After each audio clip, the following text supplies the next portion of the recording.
Bonjour, une petite minute de silence offert par Mère Nature.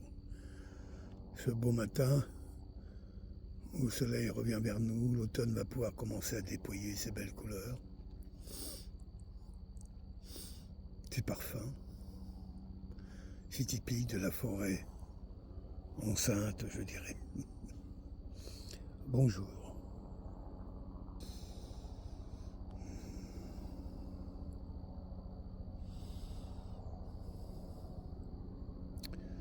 Depuis quelques jours déjà,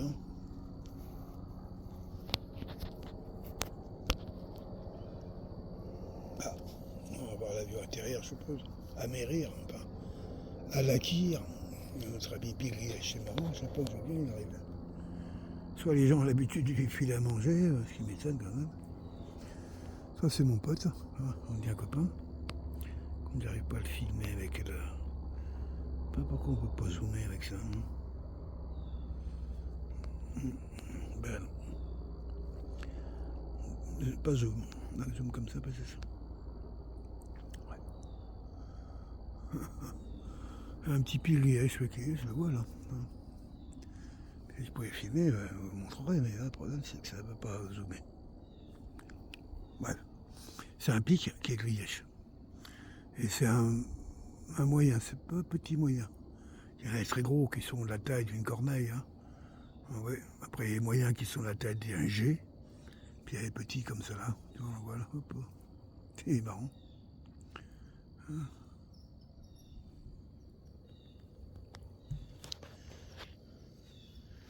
Ouais, comme je vous disais, je crois que ça a eu du feu en face. Tout à l'heure, ils ont dû allumer un tas de bois, sûrement c'est le bûcheronnage d'automne.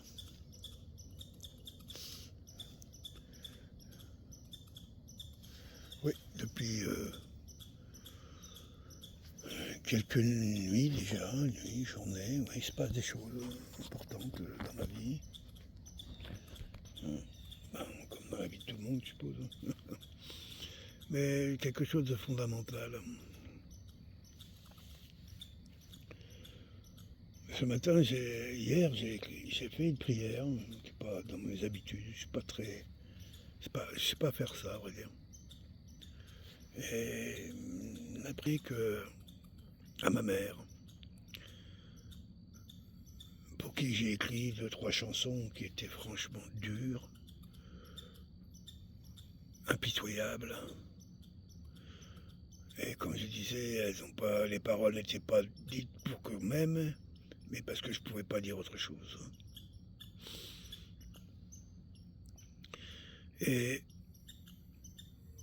une prière qui m'a mis à genoux.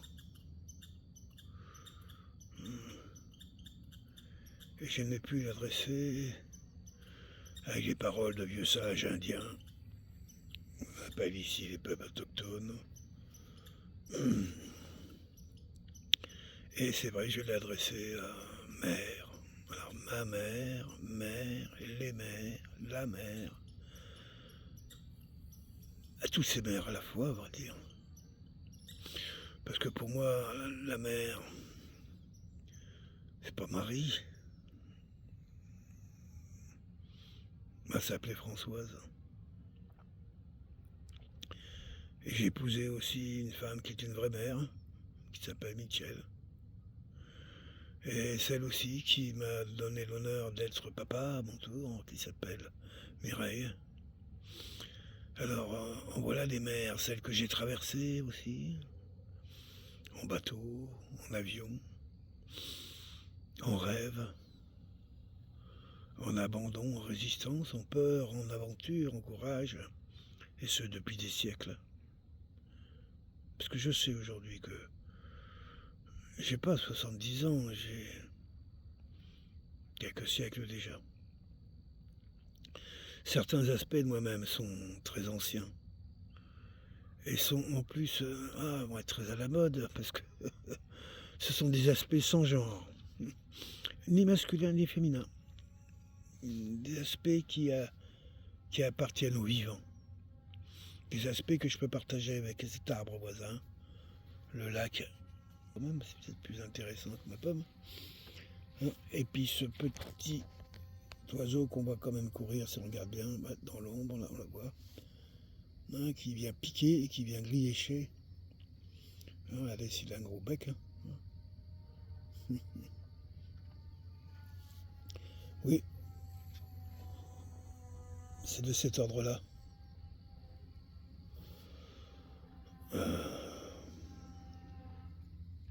Ça m'a profondément troublé de me retrouver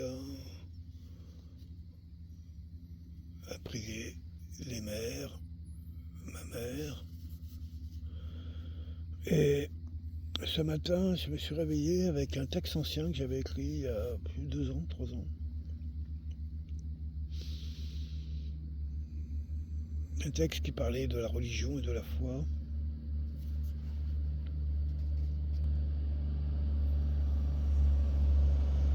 Je suis vraiment patient, chaque fois que je viens, il y a toujours un service qui tient, c'est bien. Ah, lui, l'entretien par où il passe, il est gentil.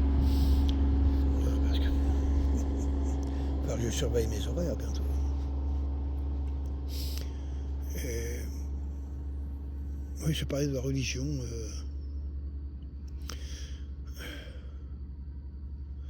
Pas difficile un peu de le dire comme ça avec les mots, et ça m'a été plus facile de le lire par l'écrit. Et je l'ai partagé, mais en latin médiéval. Hein. Je pensais, je sais pas, m'a semblé que si tu voulais le lire, au moins de faire l'effort juste de le traduire. Ben, si c'est trop compliqué déjà de traduire juste le texte, ben, peut-être que justement tu n'avais pas à le lire. Et pourquoi le latin médiéval? Parce que justement je parle de religion, je parle de foi, je parle de chrétienté, je parle de culture, de tradition, toutes ces choses qui sont les miennes. Oh que oui, j'ai souvent, hein, comme beaucoup, accusé, à juste raison, cette religion des pires maux qu'elle a réellement exercé sur les hommes. J'ai écouté ce matin une chinoise, une érudite chinoise d'aujourd'hui. Je pense que c'est un écrivain, je ne connais pas personne. Et on lui demandait parler de religion en Chine. Elle disait, mais ça, religion, il n'y a pas de religion chinoise. Il dit, vous parlez de Jésus, Jésus c'est un super-homme. Il dit, c'est quelqu'un de merveilleux, mais nous, Jésus, il est arrivé avec... Bonjour. Jésus est arrivé, comme a dit, avec des bols de riz. Hein, c'est-à-dire les missionnaires qui étaient missionnés pour forcer les Chinois qui mouraient de faim à cette époque, leur disaient, si tu te baptises, tu auras le droit à un bol de riz. Et à un point tel qu'ils ont appelé ça la religion du riz. Alors c'est certain que, comme elle dit, la chrétienté est arrivée de cette façon en Chine, comment voulez-vous qu'elle s'ancre? Comme en Afrique, c'est arrivé avec encore plus de violence, ou en Amérique du Nord et du Sud, à cause de massacres. On tue tout ton village, on en laisse un rescapé, on lui dit, tu crois pas, tu te baptises pas, je te coupe les mains, je te coupe la langue, des trucs, mais je ne peux même pas faire l'énumération. Alors évidemment, cette religion-là, on ne peut pas la comprendre, on ne peut pas l'accepter, on ne peut pas l'accueillir. Parce que c'est là. Elle représente le diable, l'enfer. Et c'est le propre de cette religion monothéiste de vouloir, comme toutes les religions, de vouloir explorer l'ombre et la lumière, et des fois de vouloir trouver la lumière dans l'ombre, la lumière noire, ou l'ombre lumineuse. Tout ça, ça a du sens. Il n'y a pas... mais qui, concentré ou mis dans les mains de dingos, arrive à des exactions qui sont, alors je dirais inacceptables, parce qu'impardonnable, ça devient difficile. Hein. Mais accepter, c'est pas possible. Alors, oui, comme beaucoup, je me suis éloigné de tout ça. Et puis, parce que j'y ai jamais trouvé un ancrage, jamais. Jamais. Pourtant, sur le chemin spirituel qui est le mien, J'ai travaillé beaucoup, l'ombre, la lumière sombre, l'ombre lumineuse, la reliance, religaré, la religion.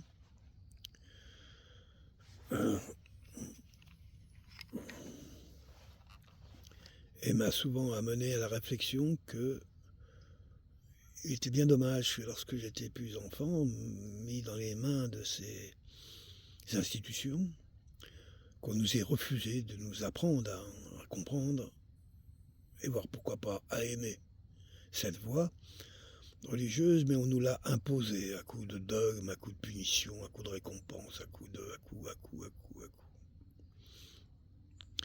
Ce qui fait que, bien sûr, avec mon tempérament d'homme blessé, d'homme coléreux, j'ai eu aucun mal à pas faire aucun effort à aller vers cette religion, et pourtant Dieu sait que j'ai essayé.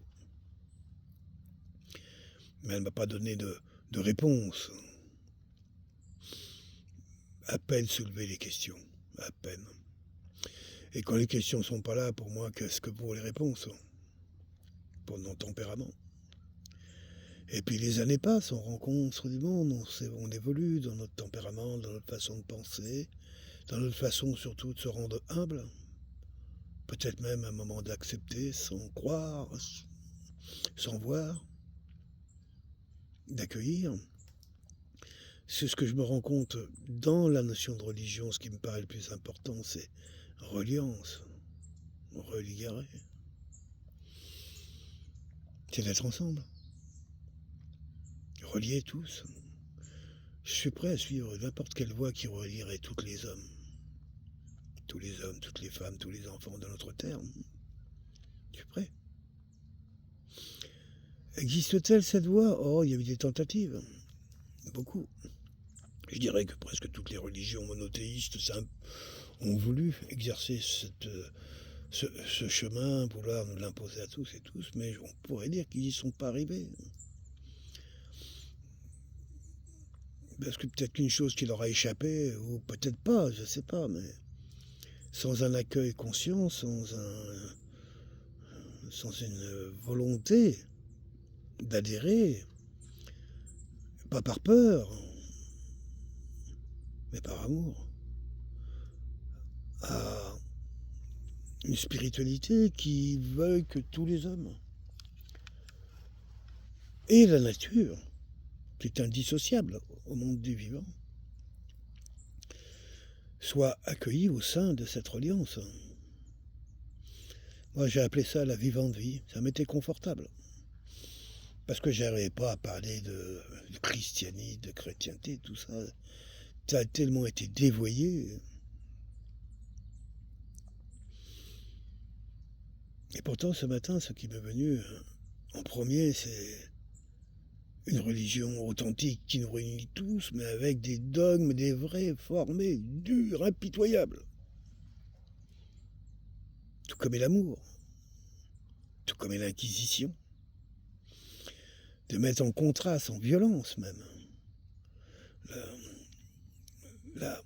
la mollesse de ces dites religions. Alors, à me dire, oh là là, en plein délire, d'un côté, tu stigmatises cette religion qui a fait des horreurs, qu'on fera encore, certainement. Puis un autre aspect, ils n'en ont pas fait assez. Font les juifs, par exemple, dans leur religion, qui parlent en permanence, en tout cas ceux qui sont vraiment dedans, de ce qu'on appelle les franquistes. Eux veulent qu'on détruise tout, par le verbe, par le faire, par l'immoralité, etc., qu'à la fin, reste plus qu'une seule chose, l'indestructible, le beau, le vrai, l'authentique. Le problème avec eux, c'est que il y en a que pour eux. Oui, ils sont une petite bande là ils veulent.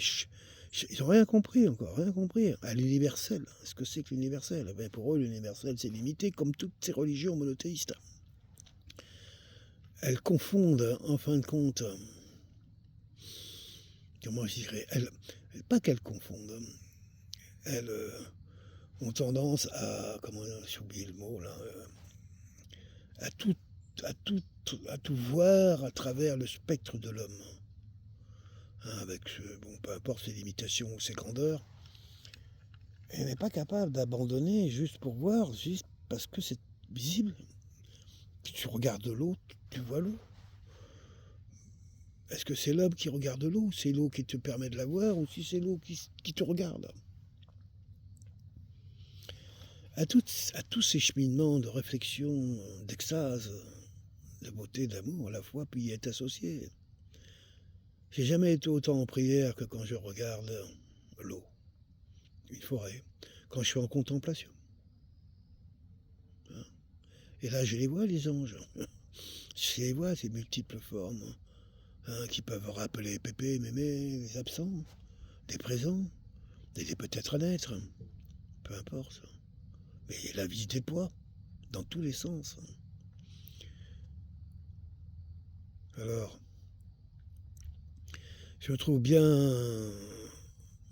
embêté avec ce cheminement qui se propose à moi.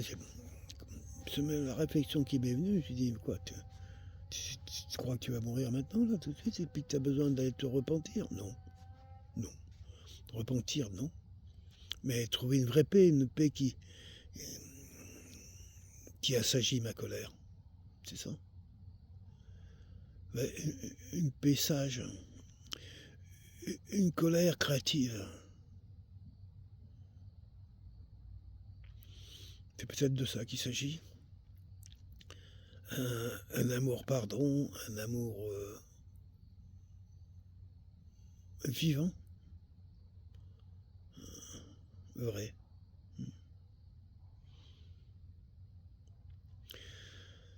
Alors j'entends bien si des amis, certaines personnes que je connais m'écoutent.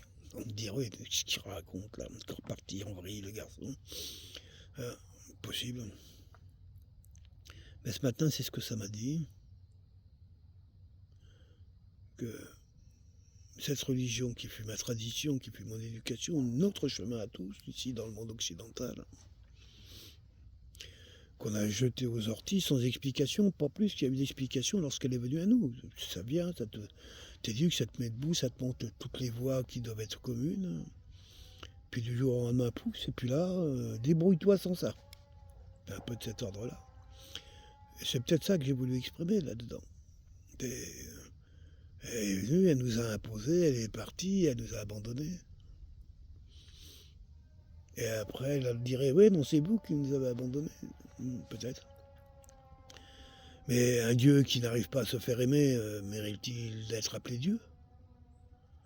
D'être reconnu?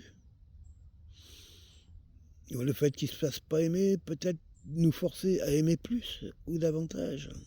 Mais qu'est-ce que ça peut dire? Qu'est-ce que ça peut vouloir dire? Qu'aimer plus, qu'aimer mieux, qu'aimer davantage? À toutes ces questions, j'ai apporté quelques réponses ce matin à travers un texte que j'ai partagé, comme je vous ai dit, en latin. Merveille de l'intelligence artificielle, de pouvoir utiliser les langues semi-étrangères pour ce qui est du latin me concernant, et de pouvoir même les écouter dans ces langues-là, à travers les translateurs audio. Je crois beaucoup aux sonorités, et je pense que certaines prières, comme le Notre Père que j'ai déjà écouté en araméen par exemple, qui est normalement la langue originelle du Christ, en tout cas des gens qui vivaient à son époque, hein, et non pas l'hébreu, encore moins le yiddish. Il y a une vibration, une vraie vibration qui s'installe, hein, quand on écoute cette langue. Les mots, il y a une vibration, il y a un chant. Comme certaines prières, certaines philosophies africaines ne peuvent s'entendre qu'en bantou, et pas en anglais ni en français, ça ne veut rien dire. Or, cette uniformisation du langage a tué justement le chant. Et le chant, c'est comme l'oiseau, c'est peut-être ce qu'il y a de plus beau chez l'homme, pour dire qu'il aime.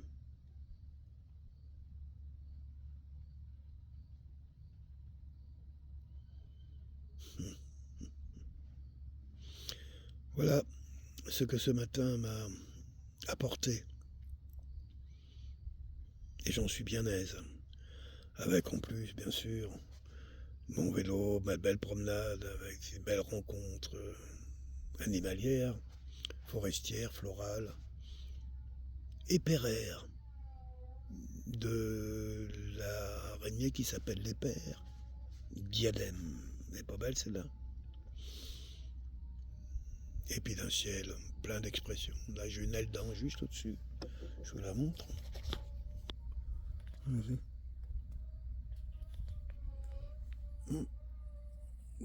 La moitié d'un ange. À vous de composer l'autre partie.